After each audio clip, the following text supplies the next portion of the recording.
ইনকিলাব নিয়ে সমালোচনা হচ্ছে। দেখুন, আমাদের একটা সমস্যা কি জানেন? আমার কাছে ভাবতে অবাক লাগে। আমরা এই একবিংশ শতাব্দীতে এসে এই শব্দ চয়ন নিয়ে আমাদের কথা বলতে হয়।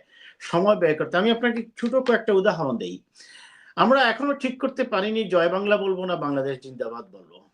আমরা ঠিক করতে পারিনি বাঙালি বলবো না বাংলাদেশী বলবো। আমরা ঠিক করতে পারিনি রেডিও বাংলাদেশ বলবো না বেতার বাংলা বলবো। আমরা এখনো ঠিক করতে পারিনি বা আমরা মনক্ষুণ্ণ হয়ে যাই যখন আপনি মনে করেন আপনার একটা ফুটবল টিমে আপনি কিছু প্লেয়ারকে হায়ার করে নিয়ে আসেন। ঠিক আছে? যখন ওই হায়ার প্লেয়ারটাকে আপনি পরিচয় করিয়ে দেন সে আমাদের হায়ার্ড প্লেয়ার, সে কিন্তু প্রাউড ফিল করে। তাই না? কিন্তু ওই হায়ার্ড শব্দের অর্থটাই যে হচ্ছে টাকার বিনিময়ে খাটা বা কোনো কিছুর বিনিময়ে কোনো কাজ করা। তাকে যদি আপনি তখন বলেন আপনি বাড়াঠিয়া খেলোয়াড়। আপনি খেয়াল করুন। হায়ার্ড প্লেয়ার বললে সে কিন্তু প্রাউড ফিল করছে। আর বাড়াঠিয়া খেলোয়াড় বলাতে সে কিন্তু ক্ষেপে উঠতেছে। আমাকে বাড়াঠিয়া কেন বলল?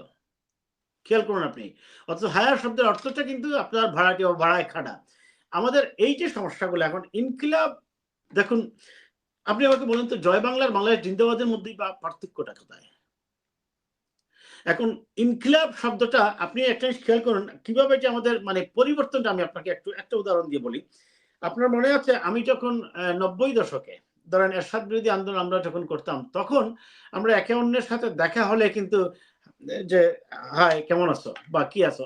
আর এখন যখন আমরা কেউ কাউকে দেখে জিজ্ঞেস করি যে কেমন আছো? বলে আলহামদুলিল্লাহ।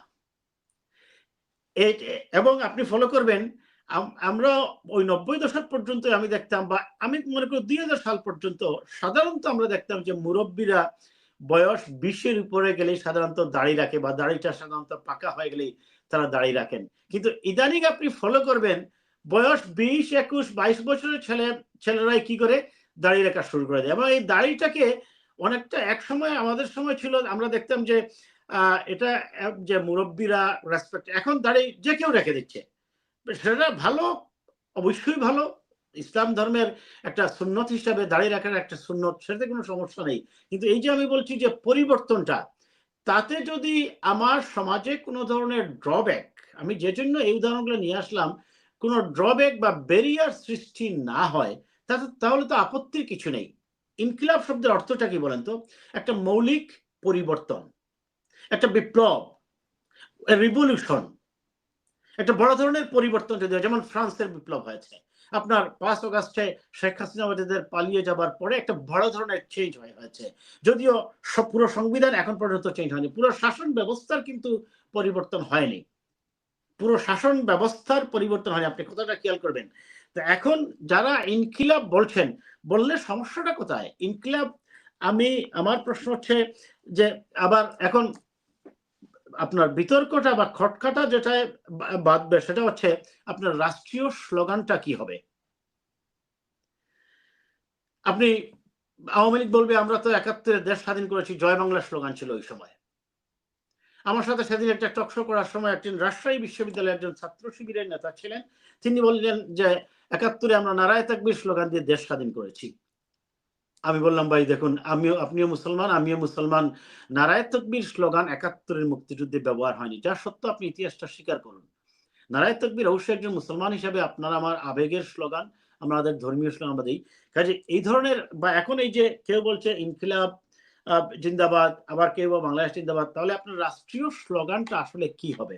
সেটা যখন আপনি তখন যদি একটা পাস করেন, দেখা যাবে যে এক পক্ষ ক্ষমতায় থাকা অবস্থায় হয়তো এই রাষ্ট্রীয় স্লোগান শেখ মুজিবের ৭৫ এর ১৫ই আগস্টের পট পরিবর্তনের পর জিয়াউর রহমান সাহেব ক্ষমতায় এসে কিন্তু বাংলাদেশ জিন্দাবাদ স্লোগানটা যোগ করেছিলেন। সেই বাংলাদেশ জিন্দাবাদ কিন্তু চলে এসেছে এবং পরবর্তীতে আমরা দেখি যে জয় বাংলা শুধুমাত্র বাংলাদেশ আওয়ামী লীগ এবং বাকশাল, বাংলাদেশ কৃষক শ্রমিক আওয়ামী পার্টি বাকশাল ছাড়া আর তৃতীয় কোনো রাজনৈতিক দল জাসদ বাংলাদেশ জিন্দাবাদ বলতো সম্ভবত। আমি যদি if I am not wrong, if I am wrong someone should correct me, JASAD সম্ভবত বাংলাদেশ জিন্দাবাদ বলতো। এখন এই যে বাকি দলগুলো বাংলাদেশ জিন্দাবাদ বলছে বা আওয়ামী লীগ বা বাকশাল, এখন তার বাকশাল নেই, বিলুপ্ত হয়ে গেছে, তারা বলতো জয় বাংলা। তাহলে আপনার রাষ্ট্রীয় স্লোগান তো একটা আমাদের ঠিক করতে হবে। জাস্টিস শাহাবুদ্দিন সাহেব যখন ক্ষমতায় এসেছিলেন আমার স্পষ্ট মনে আছে সবাই কিন্তু অপেক্ষায় ছিল। ওই সময় আমরা যখন এরশাদ বিরোধী আন্দোলনটা করি, ওই সময় কিন্তু খুব মানে আমরা রাজপথে একেবারে মাঠের কর্মী আমরা, এবং ওই জয় বাংলা এবং বাংলাদেশ জিন্দাবাদ নিয়ে সর্বদলীয় ছাত্র ঐক্যের মধ্যেও দেখা যেত বিভিন্ন মিটিংয়ে এক ধরনের বাদানুবাদ তৈরি হয়ে যেত। তো জাস্টিস শাহাবুদ্দিন সাহেব যখন জাতির উদ্দেশ্যে ভাষণ দিলেন, সবাই কিন্তু অপেক্ষায় ছিল যে তিনি শেষে গিয়ে কি বলেন। বাংলাদেশ জিন্দাবাদ বললে অনেকের ধারণা ছিল তিনি বিএনপি ঘরানার মানুষ, আর জয় বাংলা বললে তিনি হয়ে যাবেন আওয়ামী লীগ ঘরানার মানুষ। জাস্টিস শাহাবুদ্দিন সাহেব অত্যন্ত বিচক্ষণতার পরিচয় দিয়েছেন এবং তিনি তার বক্তব্যটা শেষ করেছিলেন, বাংলাদেশ দীর্ঘজীবী হোক। আমি কেন বলছি এই কথাটা, রাষ্ট্রপতি যিনি হবেন তিনি তো হবেন নিরপেক্ষ, তাকে তো এক জায়গায় নিরপেক্ষ থাকতে হবে। তা আপনি রাষ্ট্রীয় স্লোগান তাহলে আপনি বাংলাদেশ দীর্ঘজীবী হোক এটা করুন, আর যে যেটাতে স্বাচ্ছন্দ্য বোধ করে, কেউ যদি হায়ার্ড প্লেয়ার বলে স্বাচ্ছন্দ্য বোধ করে বলুক হায়ার্ড প্লেয়ার, আর বাড়াটিয়া বলাতে সে যদি স্বাচ্ছন্দ্য বোধ করে সে বলুক বাড়াটিয়া। যার বাংলাদেশ জিন্দাবাদ ভালো লাগবে সে বাংলাদেশ জিন্দাবাদ বলবে, জয় বাংলা ভালো লাগলে জয় বাংলা বলবে, ইনকিলাব বললে ভালো লাগলে ইনকিলাব বলবে।